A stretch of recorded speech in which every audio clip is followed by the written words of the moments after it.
بسم اللہ الرحمن الرحیم۔ السلام علیکم معزز سامعین، ون حسیب اسٹوڈیو میں خوش آمدید۔ آج کی یہ کہانی ایک بادشاہ اور وزیر کی عادتوں کا پتہ بتاتی ہے۔ ایک دفعہ کا ذکر ہے کہ ایک آدمی بادشاہ کے دربار میں نوکری کی طلب کے لیے حاضر ہوا۔ قابلیت پوچھی گئی تو کہا حضور سیاسی ہوں۔ سیاسی کو افہام و تفہیم سے مسئلہ حل کرنے والے کو کہتے ہیں۔ یہ ایک عربی زبان کا لفظ ہے۔ بادشاہ کے پاس پہلے ہی سیاستدانوں کی بھرمار تھی تو اس سے خاص گھوڑوں کے استبل کا انچارج لگا دیا گیا، جو حال ہی میں فوت ہو گیا تھا۔ چند دن بعد بادشاہ نے اس سے سب سے مہنگے اور عزیز ترین گھوڑے کے متعلق پوچھا کہ سیاسی بتاؤ یہ گھوڑا کیسا ہے؟ آگے سے وہ کہنے لگا یہ گھوڑا نسلی نہیں ہے۔ بادشاہ کو تعجب ہوا اور جنگل سے سائس کو بلایا اور پوچھا کہ تو نے تو کہا تھا کہ یہ گھوڑا نسلی ہے۔ سائس نے کہا لیکن اس گھوڑے کی پیدائش پر اس کی ماں مر گئی تھی اور اس کی پرورش گایوں کے ساتھ ہوئی تھی اور گائے کا دودھ پی کے یہ گھوڑا بڑا ہوا ہے۔ مسول کو بلایا گیا اور اس سے پوچھا گیا کہ تم کو کیسے پتا چلا کہ گھوڑا اصلی ہے؟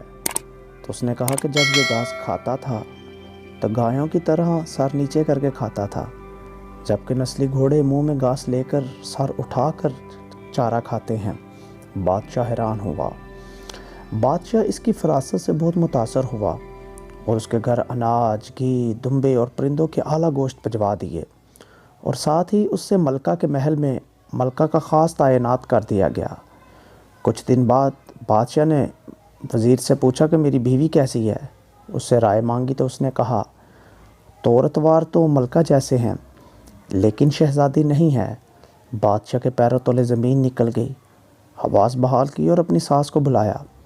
جب بادشاہ کی ساس آئی، اسے سارا مسئلہ اس کے سامنے رکھا تو ساس نے کہا کہ آپ کے والد نے ہماری بیٹی کی پیدائش پہ ہی ہم سے رشتہ مانگ لیا تھا، لیکن ہماری بیٹی پیدائش کے 6 ماہ بعد فوت ہو گئی تھی، تو ہم نے آپ کی بادشاہت کے ساتھ قریبی رشتہ بنانے کے لیے کسی کی بیٹی کو لے کے پالا گود لیا اور اس کے بعد پھر آپ کے ساتھ شادی کروا دی۔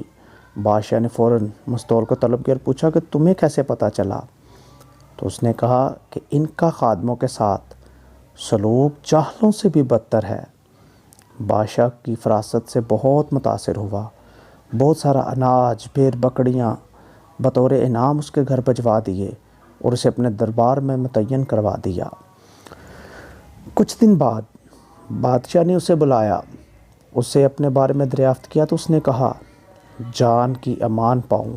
بادشاہ نے وعدہ کیا کہ اس نے کہا کہ ٹھیک ہے تم بادشاہ زادے ہو اور ورنہ تمہارا حال چلن بادشاہوں والا ہے۔ بادشاہ کو اس پہ تاؤ آیا مگر جان کی امان دے چکا تھا۔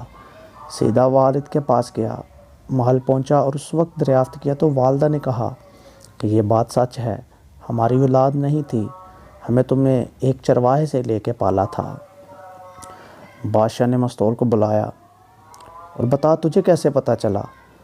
اس نے کہا کہ بادشاہ جب کسی کو نام و کرام دیا کرتے ہیں تو ہیرے جواہرات موتیوں کی شکل میں دیتے ہیں، لیکن آپ بھیڑ بکریاں اور کھانے میں چیزیں عنایت کرتے ہیں۔